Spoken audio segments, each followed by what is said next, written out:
What do you think about this? What is the difference between these sequences? Bryce. On the first one, to get to the next number, we would say we add 2, yes? That is called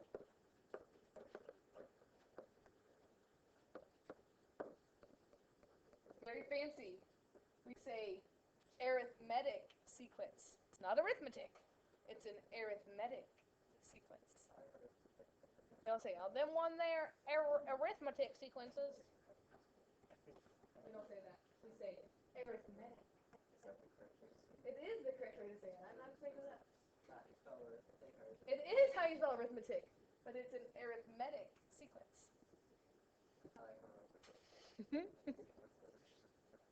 This one, in second hour, they were making fun of Cora because she said you multiply, and they said, no, it's powers. But you really could think of it either way, right? I think of it as multiplying, because I think every time you multiply by 3. So 3 times 3, 9 times 3 is 27, 27 times 3. But you could also think of it as this is 3 to the first, this is 3 to the second, this is 3 to the third. This one, it's just geometric. We don't really have a cool way to say that one. Geometric. Okay, kind of, but it's still geometric. Arithmetic. Geometric. Geometric. Doesn't sound as cool. Arithmetic. It's fun to say that word. The big thing is we have rules of how you write the equations for arithmetic and geometric. The good news for you is that you don't have to memorize these rules. For our test, I'm not going to give you a formula sheet, but I'm going to let you write your own formula sheet. And as long as you take the time to do it, some people may choose not to do it, but they should, then you get to use the formulas on your test, right? So the nice thing is these you don't have to memorize, you just have to know the difference between arithmetic and geometric, and then you just use them. Yes? That's good, right? Because there's a lot of them. Look how much writing I saved you today. Never in my life have I printed these out before. I know, it's because I'm stressed about not getting through it all, so I've just decided to print them out to go faster. That darn fall break has ruined my life. And now snow is ruining it more. Snow is terrible around finals, though. Terrible. Ice is terrible. You lose your power if you have too much ice. But then you have to make it all up, just so you know. That's fine. To make it all up. Getting a break is nice. Last year's winter finals, I was sick during the 9 a.m. and over winter break. It's terrible. Who was here over winter break for you to do that? Not me. I'm making you wait till after break to take it. Like, no, we do grades after, like, we come in a day before you guys come back after semester. So we come back January 3rd, and you guys don't come back till that Monday, and our grades will be due then. You guys just have like a big party? Just talk and stuff? Nope, we just do grades and get ready for next semester, make copies, you know. I can't imagine that shit the entire day. Like, you guys just waste just doing grades. Like, oh, it's going to take that long. Does it? We usually have a meeting, we have a big meeting with everybody. No, big party. Well, I guess And then, oh, we do get to leave for lunch on those days, so, you know, most people take like an hour lunch on that day. But that's the, maybe hour and a half lunch. That is the one thing that usually happens. But I usually do grades, get my syllabus done for the next semester, make copies, you know, prepare. Teaching takes lots of preparation. You can just come in and wing it. That's like what they talk to you about. Just things are going good, things are going bad. Look to your left, look to your right. No, they can say that. That's what we usually go on. Arithmetic sequence. Every arithmetic sequence can be written in this form, where this is your first term, and you can add the same thing over and over again. So the second term, think about this one. The first term was 2. The second term you can think of as 2 plus 2, right? The third term, could you technically think of that as 2 plus 2 times 2? Kind of a weird way to think of it. Did you see how that works? So they say that every arithmetic sequence can be written in this form, where this would give you the nth term. D stands for your common difference. On your homework today, on your test, Friday. It'll say state the common difference. It just means what are you doing each time. And then here are your formulas that you need to know. If they ask you to write the explicitly defined formula for the nth term, you take the first term plus n minus 1 times your common difference. Which means if you know the first term and you know what you're doing each time, you can write that equation. We're also going to write the recursively defined sequence. And every time we're going to say the nth term is we're going to take a to the n minus 1 plus that common difference. You do need to say where n starts. And again, there's more than one way you could write this sequence, but I feel like this is the easiest one, so that's what we stick with. And people struggle with the recursive sequence, but honestly, writing the equation is easier than actually working it out. So most of your homework today is just writing all this stuff out, which isn't that bad at all. So let's, I'm going to double page this so we can keep this in front of us, at least for one of these. On your homework, it says this.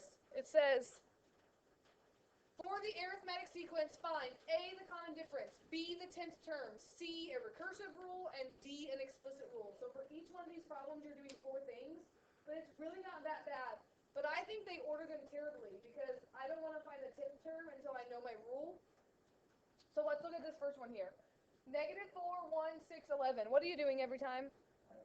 Adding 5. So guess what? A is your common difference. If you're adding 5, then that means your common difference is 5. What if you were subtracting 5? What would your common difference be? Negative 5. You just take the negative sign with it. We could find the 10th term right now because we could just keep going here, but I like to skip that one until I do my rules. So I'm going to go down here and do my other rules first.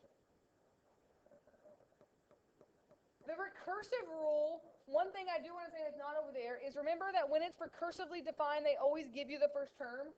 So if I'm writing my recursive term, I'm going to say first A1 equals negative 4, because that's my first term.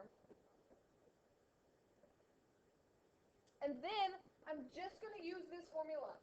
So I'm going to say A sub n equals A sub n minus 1. That means take the one before it and add D. And D is 5, so I'm going to say plus 5.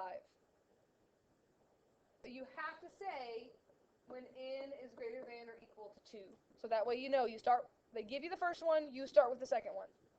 And that's it. That's all you do to write the equation. And since you don't have to memorize that, it's not that bad to do. Okay.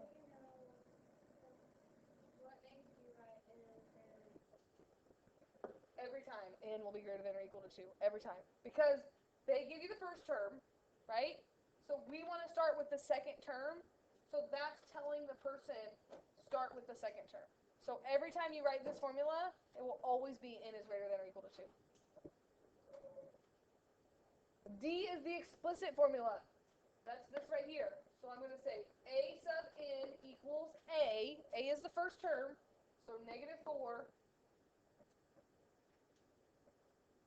plus n is the nth term. We don't know what n is, so we keep n in our problem. So that way we can find any nth term. And D is our common difference.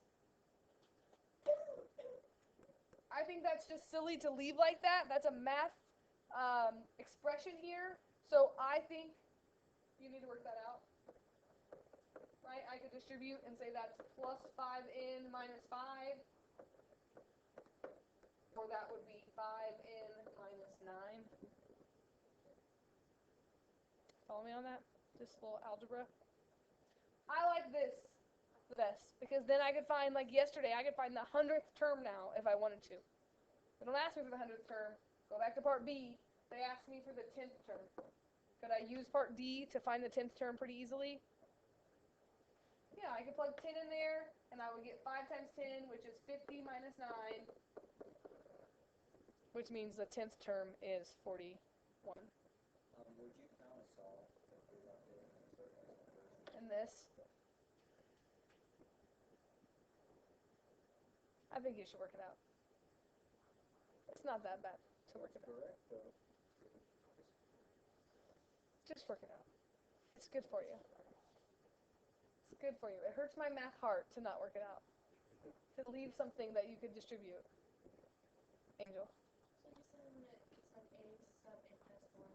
The 1 is like a Yes, so if we use this formula, it would mean to find the second term, we would take the 1 before it and add 5.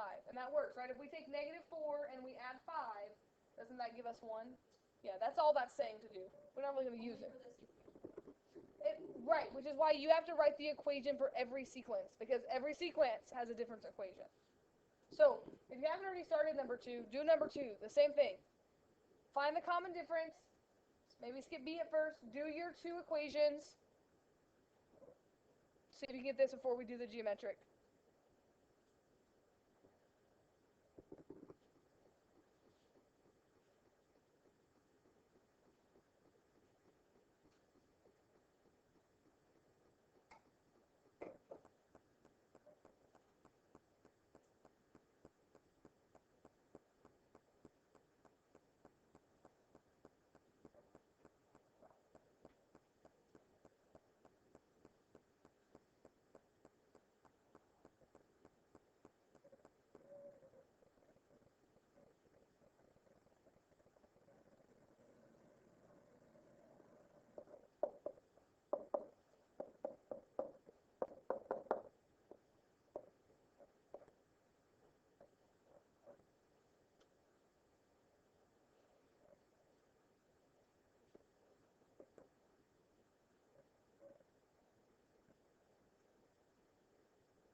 Right, what are you doing each time? Adding 3? Every time.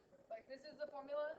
You have to say this every time.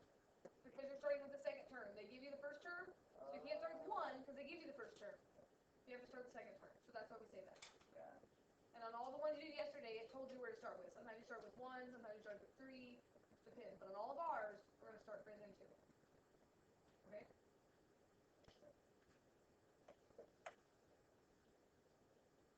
What do we got here?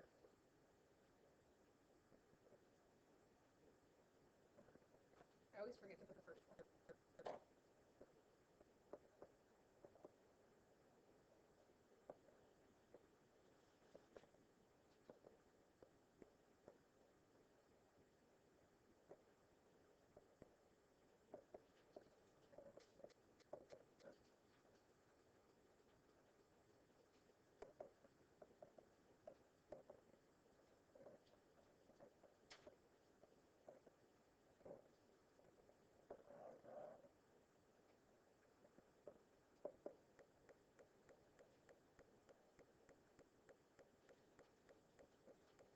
Is that right? Yeah.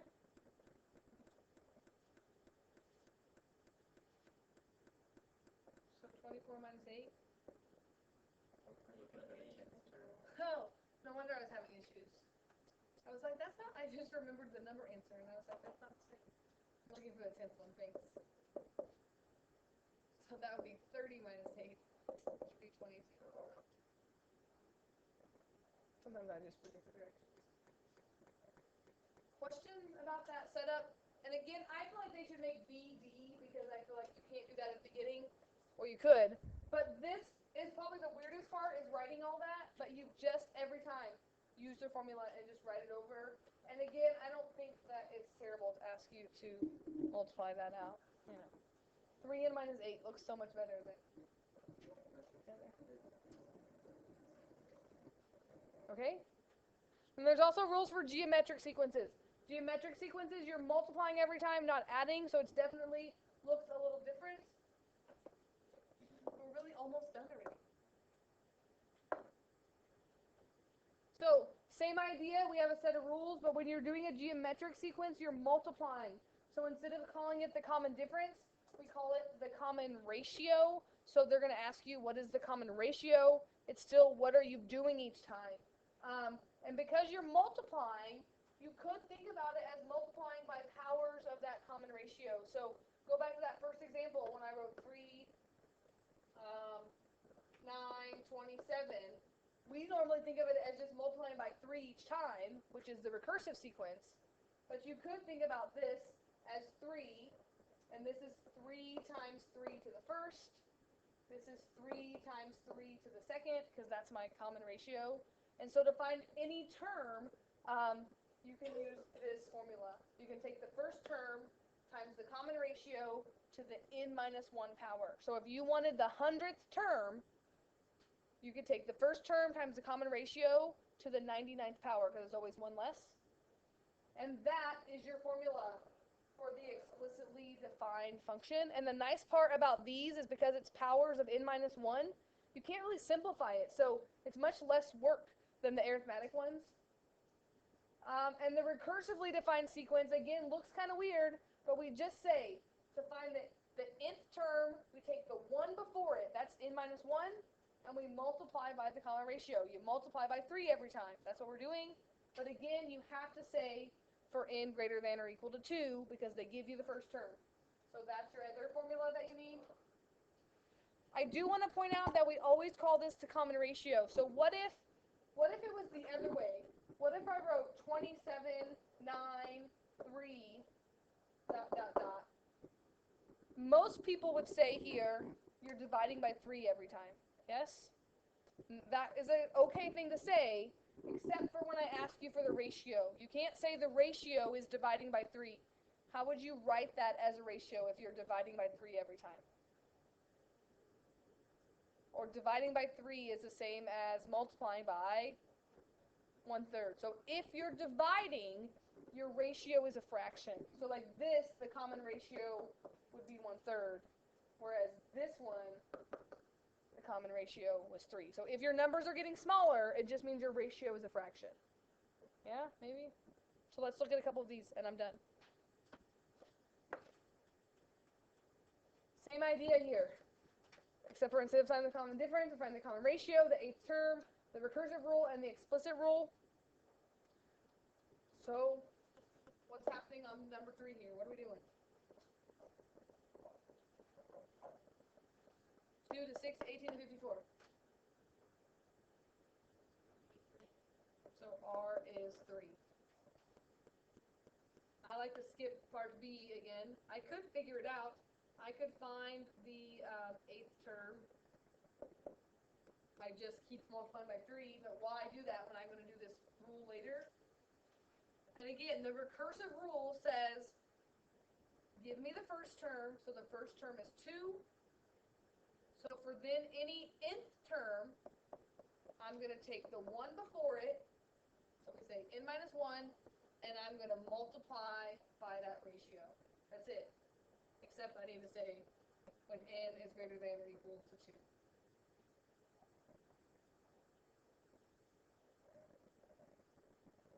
And the explicit one, you can't even simplify the explicit. You take the first term, and you multiply by the common ratio to the n minus 1 power. And that's it. That is the formula. Since I don't make you memorize that, if you write out your own formula sheet, it's really not that bad to do. Mostly you just got to do the calculator work to go back up here, find the 8th term. Oh, that's why I was thinking of the 8th term, right? It was this one. And it was 10th term. There's some method to my errors. And if I plug 8 in there, that means I would take 2 to the 3 to the 8 minus 1, meaning I would take 2 times 3 to the 7th power. There's always one less than the one you're on. That's a really big number, like 4,000 something. What do you got there, Nick? No, not 4,000 something? 74? Because this is the rule, right? And if I'm finding the 8th term, do you agree that n is 8? So 8 minus 1 is 7. So you always do one less than that, which I could write n minus 1 up there. Okay? What about this one? What's R in number 4 here? Yeah, it's just negative 1. Because it's all just 2's, it's just changing negative 2, positive 2, negative 2, positive 2. Which means you probably could figure out the 8th term pretty easily on this one.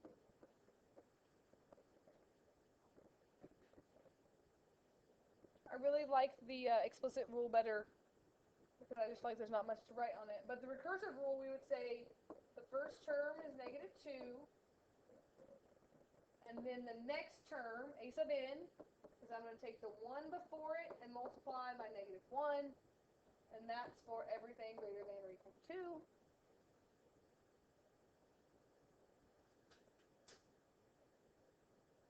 And then the explicit one, I'm going to take the first term times the r to the n minus 1 power. And that's it. Like, you're just using those formulas, which is not nearly as bad as some of the stuff that we've been doing in our life. Precalculus, I mean. So to find the 8th term, I'm going to take -2 times -1 to the 8 minus 1 power, which is the 7th power. And what's -1 to the 7th power? -1 times -2, +2. Or you could notice that all the even spots are going to always be positive. There's a couple on your homework that are a little bit trickier. They give you like the 2nd and the 5th term, and they want you to try to work backwards. I'm sure we'll talk about those tomorrow, but at least try them. But most of your homework is pretty straightforward like this. This is 9 for day 2.